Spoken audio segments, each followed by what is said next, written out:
আসসালামু আলাইকুম বন্ধুরা, দূরের কাছে পাশে দেশে বিদেশে যে যেখান থেকে এই মুহূর্তে আমার ভিডিওটা দেখছো বা দেখছো না, আশা করছি আল্লাহর রহমতে ভালো আছো, সুস্থ আছো। বন্ধুরা, আমিও তোমাদের দিয়ে ভালো আছি, সুস্থ আছি। তো চুলার মধ্যে বসিয়ে দিচ্ছি কড়াইটা গরম হয়ে গেছে, তেল দিয়ে দিয়েছি। তেলটা গরম হওয়ার পরে এখানে আমি দিয়ে দিয়েছি কিছুটা রসুন বাটা দিয়ে আমি রসুনটা ভেজে নিচ্ছি।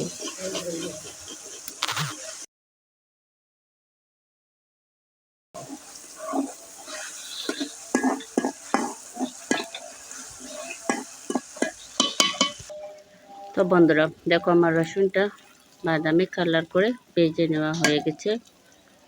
তো সেটা আমার বাদামি কালার হয়ে গেছে। এখন আমি দিয়ে দেবো পেঁয়াজ। তো এখন দিয়ে দিচ্ছি পেঁয়াজ বাটা। পেঁয়াজ বাটাটা আমি কিছুক্ষণ কষিয়ে নেব। যতক্ষণ পর্যন্ত পেঁয়াজের পানিটা না শুকাচ্ছে ততক্ষণ পর্যন্ত আমি পেঁয়াজটা কষিয়ে নেব।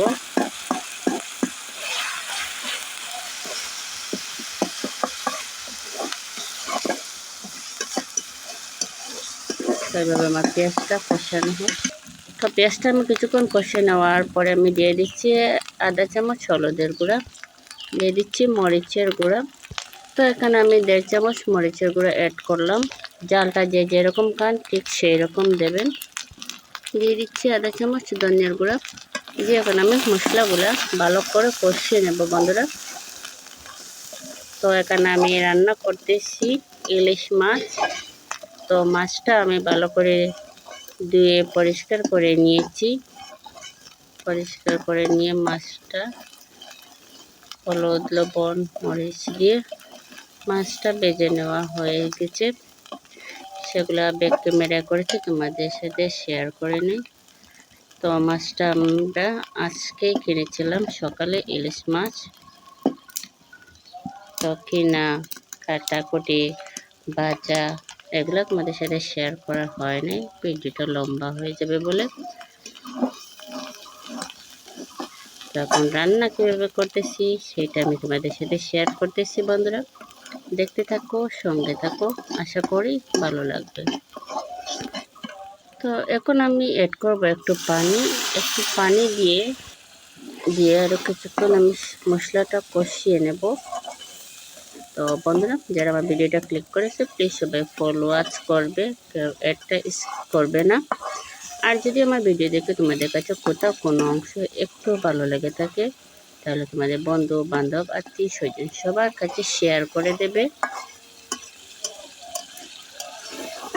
আমার এই ছোট্ট চ্যানেলটার পাশে থাকবে আমাকে সাপোর্ট করার জন্য। আর যদি এর মধ্যে কোনো নতুন বন্ধু আমার ভিডিওতে অ্যাড হয়ে থাকো তাহলে প্লিজ আমার চ্যানেলটা সাবস্ক্রাইব করে দেবেন। পাশে থাকা অল বাটনটি চাপিয়ে দেবেন যাতে আমি ভিডিও ছাড়ার সাথে সাথে নোটিফিকেশনটা চলে যায় তোমাদের পাশে। আর যারা অলরেডি সেটা করে রেখেছো তাদের সবাইকে জানাচ্ছি অসংখ্য ধন্যবাদ, অনেক অনেক ভালোবাসা। তো দেখো বন্ধুরা, তোমাদের সাথে গল্প করতে করতে আমার মশলার পানিটি শুকিয়ে গেছে। তো এখানে আমি 2টো টমেটো কেটে রেখেছিলাম। এখন এই টমেটোগুলো অ্যাড করে দিচ্ছি। অ্যাড করে দিয়ে একটু নেড়ে চেড়ে দেবো।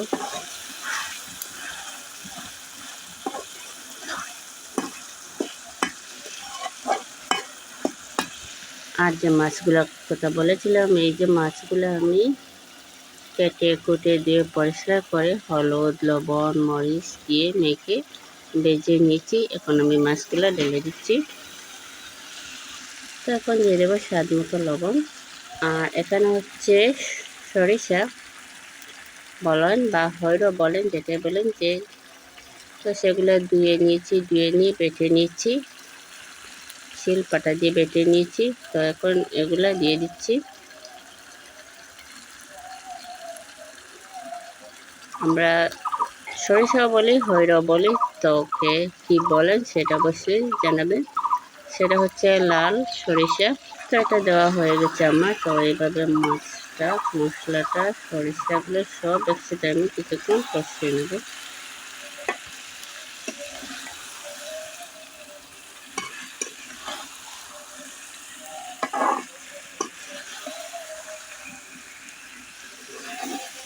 তো বন্ধুরা, আবারও বলতেছি, যদি আমার ভিডিও দেখে তোমাদের কাছে কোথাও কোনো অংশ ভালো লেগে থাকে তাহলে প্লিজ সবাই একটি লাইক করে দেবেন। আর একটু ছোট্ট একটি কমেন্ট রেখে যাবে, তোমাদের মতামতটা অবশ্যই আমাকে জানাবা।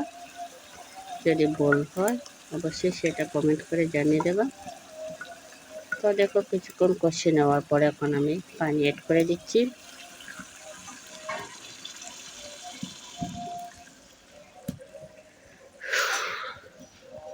তো আমার পানি অ্যাড করে দেওয়া হয়ে গেছে বন্ধুরা, এখন আমি সেটা নেড়ে ছেড়ে দেবো। আস্তে আস্তে নেড়ে ছেড়ে দেবো, না হলে মাছগুলা ভেঙে যাবে। তো এভাবে আস্তে আস্তে নেড়ে ছেড়ে দিয়ে রেখে দেবো, আর পরে সেটা তোমাদেরকে দেখাবো।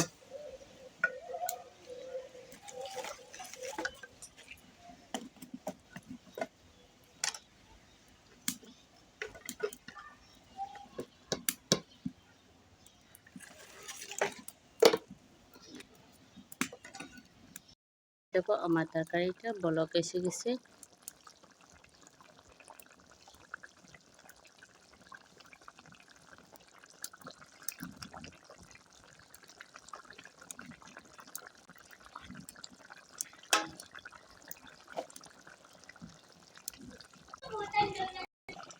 তো বন্ধুরা দেখো আমার তরকারিটা হয়ে গেছে। এখন আমি ধনেপাতা দিয়ে দিচ্ছি। ধনেপাতা দিয়ে আমি আমার তরকারিটা নামিয়ে নেব। তো আজকে সর্ষে দিয়ে ইলিশ মাছ রান্নার রেসিপি কীরকম হয়েছে বন্ধুরা অবশ্যই কমেন্ট করে জানাতে ভুলবে না। সবাই ভালো থাকবে, সুস্থ থাকবে। আজকের মতো বিদায় নিচ্ছি। আবারও তোমাদের সাথে দেখা হবে কোনো নতুন একটি ভিডিওতে। তো দেখো বন্ধুরা এখানে বাটিতে আমি সার্ভ করে নিয়েছি তরকারি। আসসালামু আলাইকুম।